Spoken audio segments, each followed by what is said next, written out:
நம்ம நாமக்கல் வேட்டாமலையில் இருக்கிற பிஜிபி வேளாண்மை கல்லூரியில் செப்டம்பர் 1ஆம் தேதி ஞாயிற்றுக்கிழமைக்கு பசுமை திருவிழா நடக்குதுங்க. இங்கே நாட்டு நெல் ரகங்கள், சிறுதானியங்கள் அனைத்தும் கண்காட்சி வைக்கிறாங்க. நாட்டு மாடு கண்காட்சி கூட இருக்குது. இந்த கண்காட்சி பற்றி சுரேந்திரையா சொல்கிறத கேளுங்க. அனைவருக்கும் வணக்கம். நாமக்கல் மாவட்டம் இயற்கை விவசாயி சுரேந்திர பேசுகிறேங்க. இந்த விழாவை பார்த்தீங்கன்னா பசுமை திருவிழா.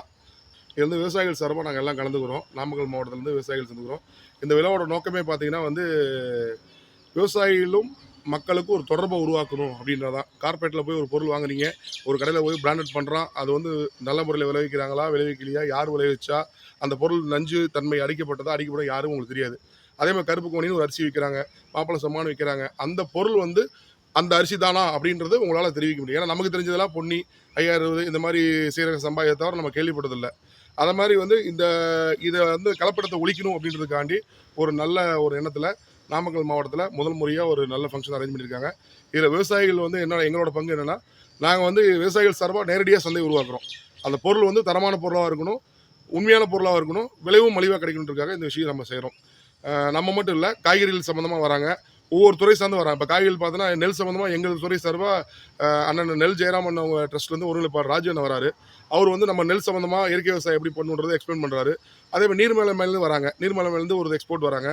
அதே மாதிரி ஒவ்வொரு துறையும் இப்போ சமையல் சம்மந்தமாக எப்படி செய்யணுன்றத ஒன்று, நாட்டு காய்கறி சம்மந்தமாக ஒரு 1500 ஃபீல்டு ஒர்க் பண்ணுறாங்க. நமக்கு தெரிஞ்சதெல்லாம் காய்கறி 1 2 தான் பார்த்துருப்போம். ஒரு தக்காளினா ஒரு ரகம் 2 ரகம், ஆனால் தக்காளிலேயே 63 ரகம் இருக்குது, வெண்டைக்காயில் 50 ரகம் இருக்குது. இந்த மாதிரி 1000க்கும் மேற்பட்ட ரகங்கள் அதில் இருக்க எக்ஸ்போர்ட்ஸ் வராங்க. அவங்க அதை காட்சிப்படுத்துகிறாங்க, அதை விற்பனைக்கு கொண்டு வராங்க. ஒரு மாடி தோட்டம் அமைக்கணும், ஒரு 10க்கு 10 ஸ்கொயர் ஃபீட் இருந்தால் போதுங்க, ஒரு 6 மாதம் நீங்கள் காய்கறியே வாங்க தேவையில்ல. அதுக்கு சம்மந்தமான அந்த எக்ஸ்போர்ட்ஸ் வராங்க. இந்த மாதிரி நல்ல கைட்லைன்ஸோட நாட்டு மாடு சம்மந்தமாக அவங்க வராங்க. குதிரை சம்மந்தம் நம்ம வீராண்ணா இருக்கார், அவர் நம்ம நம்ம நம்ம நம்ம தமிழ்நாடு சாம்பியன், அவங்க மாதிரி குதிரை வச்சுருக்காரு. இந்த மாதிரி ஒவ்வொரு துறை சார்ந்த மாடு சம்மந்தமாகவும், குதிரை சம்மந்தமாகவும், விவசாய சம்மந்தமாகவும் இது ஒரு நல்ல ஒரு திருவிழாவாக நடக்க போகுது. தயவுசெய்து இது ஒரு சாதாரணமாக நினச்சிக்க வேணாம். நீங்கள் பொருட்கள் வாங்குறீங்களோ இல்லையோ, ஒரு 150 ரகம் நெல்லெல்லாம் நீங்கள் யாரெல்லாம் பார்த்துருக்கவே மாட்டீங்க. நம்ம ஜென்ரேஷனில் யாருக்குமே தெரிஞ்சிருக்காது. உங்கள் பிள்ளைகளை கூப்பிட்டு வாங்க, காமிங்க. அதே மாதிரி இவ்வளோ விதைகள் இருக்குது, நம்ம ஒரு கஷ்டப்பட்டு ஒரு பெரிய லெவலில் நடத்துகிறாங்க.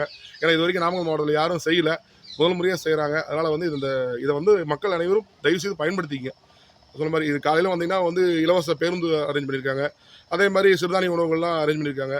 அதில் நீங்கள் காலையில் 9 மணிக்கு சாயங்காலம் வரைக்கும் உங்களுக்கு நல்ல ஒரு பொழுதுபோக்கோ ஒரு திருவிழாவாக தான் இருக்கும். இது தயவுசெய்து அனைவரும் ஒத்துழைப்பு கொடுங்க. ஏன்னா விவசாயிகளாக சேர்ந்து செய்கிறோம். இந்தியாவில் 1,06,000 ரகம் இருக்குன்னு சொல்கிறாங்க. ஆனால் நம்ம தமிழ்நாட்டில் நம்ம நெல் ஜெயராமன் ஐயா பாதுகாப்பில் ஒரு 185 ரகம் நெல்கள் நம்ம காட்சிப்படுத்துகிறோம். அதெல்லாம் பாரம்பரிய விவசாயிகள் சார்பாக நேரடி சந்தையாக அது அமைக்கிறோம். அதனால் நம்ம அன்றாடம் பயன்படுத்துகிற பொருள், காலையில் டியூப் பேஸ்ட்லேருந்து குடிக்கிற தண்ணியிலேருந்து சாப்பிட்ற சாப்பாடு வரைக்கும் அனைத்துமே நஞ்சுள்ள பொருளாக இருக்குது. அதனால் நம்ம இந்த மாற்றங்கள் கொண்டு வரணுன்றதுக்காக இந்த விழா நடக்குது. தயவுசெய்து மக்கள் அனைவரும் இதை பயன்படுத்திக்கிங்க. நம்ம அட்லீஸ்ட் சாப்பிட்ற சாப்பாட்டு முறையாச்சும் கொஞ்சம் மாற்றி, நம்ம வாழ்வாதாரத்தை கொஞ்சம் மாற்றி இன்றைக்கி கொஞ்சம் நோயற்ற வாழ்வுன்றது எங்களோட நோக்கம். அதனால் விவசாயிகள்லாம் இப்போ கஷ்டப்பட்டு போராடி இந்த சந்தைக்கு கொண்டுருவோம். இந்த சந்தை கைப்பாக பயன்படுத்திக்கிங்க. அனைவருக்கும் நன்றி, வணக்கம்.